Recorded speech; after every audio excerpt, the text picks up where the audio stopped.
আসসালামু আলাইকুম। এখানে 4 রুমের একটি টিন সেট বিল্ডিং। এই বিল্ডিংটি করতে বর্তমান সময়ে টোটালি কত টাকা লাগলো এবং এই বিল্ডিং যদি ফাউন্ডেশন দিয়ে ছাদ দেওয়া হইতো তাহলে কত টাকা খরচ যেত। এখানে হইল লম্বায় আছে 50 ফিট এবং পোস্তে আছে 17 ফিট। তাইলে আমরা যদি স্কোয়ার ফিটে হিসাব করি তাহলে 850 স্কোয়ার ফিট, আর যদি শতাংশে হিসাব করি তাহলে মোটামুটি 2% ভিতরে হইল এই বিল্ডিংটা। তো এখন এখানে 4টা বেডরুম। তো 4টা বেডরুম এখানের সর্বমোট যদি আসলে বিস্তারিত আপনার রুমের যে ডিজাইনগুলো যদি দেখেন বা এটার বর্তমানের যেই খরচ, এই খরচটা যদি দেখেন, যারা এরকম একটা বাড়ি করতে চান, যদি টিন সেট বাড়ি করেন তাইলে বুঝতে পারবেন কত টাকা লাগবে, এবং যদি ওইটা এই বিল্ডিংটাই যদি ছাদ দিয়ে করতেন তাইলে কত টাকা লাগতো।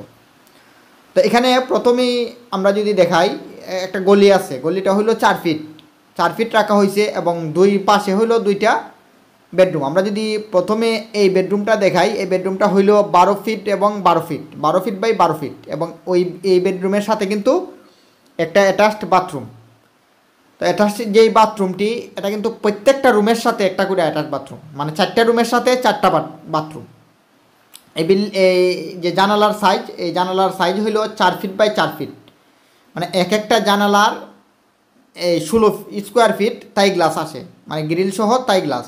এখন যে এই রুমের সাথে যে বাথরুমটা, এটা হইলো 4 ফিট এবং 6 ফিট 4 ফিট বাই 6 ফিট হইলো বাথরুম, মানে সবটা বাথরুমেই কিন্তু 4 ফিট বাই 6 ফিট, এবং 4টা রুমের মাঝে 4টা রুমই হইলো 12 ফিট বাই 12 ফিট। তো এখন আমরা এই যে রুমটা দেখলাম, এখানে এই বেডরুমটার পরে এই দিকে গলি, এই গলি দিয়ে যদি আমরা ওইখানে আরেকটা বেডরুম দেখি, এই বেডরুমটা হলো 12 ফিট বাই 12 ফিট এবং নিচে কিন্তু টাইলস করা হয়েছে, প্রত্যেকটা বাথরুম টাইলস করা, এবং নিচের যে ফ্লোর, এই ফ্লোরটাও কিন্তু টাইলস করা, এবং বাথরুমের যে দেয়ালও কিন্তু টাইলস করা, এবং এই বিল্ডিংয়ের যত ফ্লোর আছে সব ফ্লোর কিন্তু টাইলস করা। এখানে যে বাথরুম, এটাও কিন্তু 4 ফিট বাই 6 ফিট, মানে প্রত্যেকটা বাথরুমই 4 ফিট বাই 6 ফিট। এবং যেই বেডরুমগুলা, এই বেডরুম হইল 12 ফিট বাই 12 ফিট। এখন এখানে আমাদের যতটুকু দেখলেন 2 বেডরুম, এবং পিছনে কিন্তু একটা রান্নাঘর আছে, মানে রান্নাঘরটা টোটালি আলাদাভাবে দেওয়া হয়েছে, এই বিল্ডিংয়ের ভিতরে না, মানে রান্নাঘরটা দেওয়া হয়েছে বাইরে।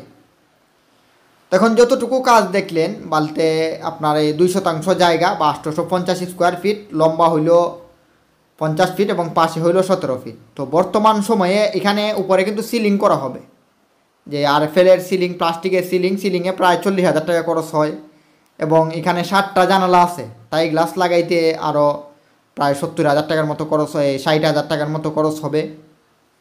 টোটালি সম্পূর্ণ টোটালি খরচ হিসাব কইরা এই বিল্ডিংয়ে 12 লাখ টাকার মতো খরচ গেছে টোটালি।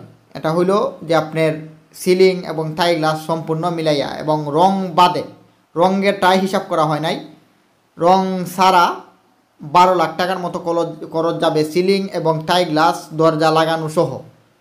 এখন আপনার রঙে যদি যেইভাবে করেন, রঙও হয়তো আলাদা টাকা লাগবে, হয়তো আপনি 50,000 টাকায় চাইলে করতে পারবেন। এখানে যদি চান আপনি 1 লাখ টাকা খরচ করতেন তাও করতে পারবেন। তবে সর্বনিম্ন আপনি যদি এই বিল্ডিংটা রং করেন মোটামুটিভাবে, তাইলে আপনার একবার সর্বনিম্ন আপনার ডিস্টেম্পার রং যেটা, ওইটা যদি করেন তা প্রায় 30,000 টাকার মতো খরচ যাবে মিস্ত্রি মজুরি সহ। আর যদি ওয়েদার কোট করেন তাইলে প্রায় আরও 50,000 টাকার মতো খরচ যাবে। তো এখানে টোটালি আমরা 12 লাখ টাকা খরচ গেল, এবং আপনারা যদি প্রতি স্কোয়ার ফিটে খরচ ধরেন যে কত টাকা, প্রতি স্কোয়ার ফিটে প্রায় 1400 টাকা খরচ যাবে। আর এটা যদি 3তলা ফাউন্ডেশন দিয়ে আপনি 1 তলা করতেন তাইলে আপনার স্কোয়ার ফিটে যদি আমরা 2200 থেকে 2300 টাকা খরচ ধরতাম, তাইলে দেখা যাইতো 3তলা ফাউন্ডেশন দিয়ে 1 তলা করতে 19 থেকে 20 লাখ টাকা খরচ যাইতো, যদি আপনি 1 তলা কমপ্লিট করতেন 3তলা ফাউন্ডেশন দিয়ে। আর টিন দিয়ে করার কারণে দেখা যাচ্ছে যে 12 লাখ টাকার মতো হয়ে গেছে এই বিল্ডিংটা। তো ধন্যবাদ সবাইকে, ভালো থাকবেন। নিয়মিত আমাদের ভিডিওগুলো দেখলে এই ভিডিওর থেকে আইডিয়া পাবেন।